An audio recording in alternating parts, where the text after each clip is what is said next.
अस्सलामु अलैकुम व रहमतुल्लाहि व बरकातुहू। आप देख रहे हैं सिर्र अल कल्ब। आज हम आपको लेकर चल रहे हैं एक ऐसे बुजुर्ग के जीवन के सफर पर, एक ऐसे वली उल्लाह जो केवल अंदलुस के नहीं बल्कि पूरी दुनिया के लिए रूहानी रोशनी बने।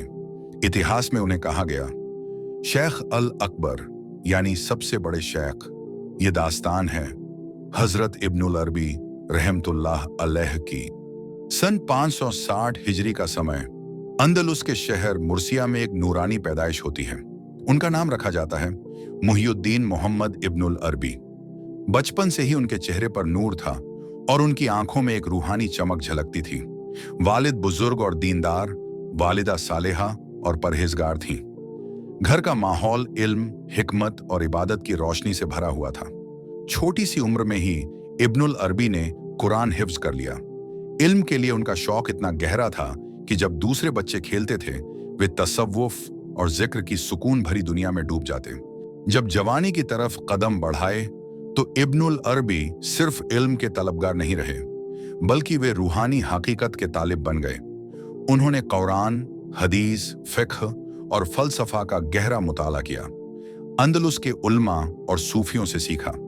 उनकी परवरिश सिर्फ ज़ाहिरी इल्म तक सीमित नहीं रही, बल्कि रूहानी मुकामों का सफर भी शुरू हो गया।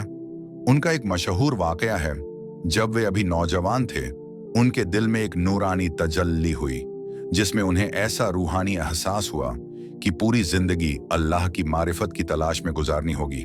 जवानी में इब्नुल अरबी ने अपना सफर शुरू किया। अंदलुस से लेकर मगरिब, मिस्र, शाम और सबसे ज्यादा समय उन्होंने मक्का में गुजारा। मक्का में उन्होंने गुफ्तगू की, जिक्र किया और रूहानी कश्फ हासिल की। वहां उन्हें ऐसे मुकामात नसीब हुए जिन्होंने उनकी रूहानी जिंदगी का एक नया बाब खोल दिया। अपने सफर के दौरान उन्होंने सुलहाओं और बुजुर्ग सूफियों से मुलाकात की।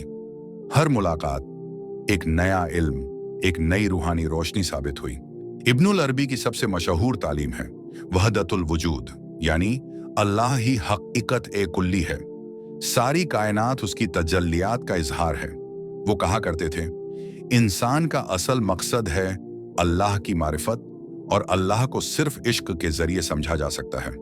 उनके नजदीक हर दीन में कुछ न कुछ नूर होता है। असली सूफी वही है जो मोहब्बत, इंसाफ और इखलास से जीता है। इबादत सिर्फ जाहिरी अमल नहीं, बल्कि दिल का रूहानी सफर है। उनकी सोच इंसानियत को एक जहांवी पैगाम देती है।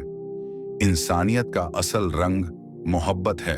इब्नुल अरबी के कलम से 350 से ज्यादा किताबें लिखी गईं। उनमें से दो सबसे मशहूर हैं फुतूहातुल मक्किया, रूहानियत का एक विशाल भंडार, फसूसुल हिकम, अंबिया की हिकमत और रूहानी पैगाम का खजाना। ये किताबें आज भी दुनिया भर के उल्मा और सूफिया के लिए नूर का मंजर बनी हुई हैं। अपनी आखिरी जिंदगी इब्नुल अरबी ने दमिश्क, शाम में गुजारी। यहीं उन्होंने तालीम दी, जिक्र किया और सुकून भरी इबादत में वक्त बिताया। 22 रबीउल आखिर 638 हिजरी शेखुल अकबर अपने रब से जा मिले। उनका मजार आज भी दमिश्क में है, जहां तालिब इल्म और अहले इश्क आज भी रूहानी सुकून पाते हैं। हजरत इब्नुल अरबी रहमतुल्लाहि अलैह की जिंदगी एक मिसाल है। इल्म, इबादत और मोहब्बत की मिसाल। उनका पैगाम था, अपने दिल को साफ करो, अल्लाह की मारिफत हासिल करो और इंसानियत की खिदमत में अपनी जिंदगी गुजार दो। दोस्तों, ये थी दास्तान ए इब्नुल अरबी।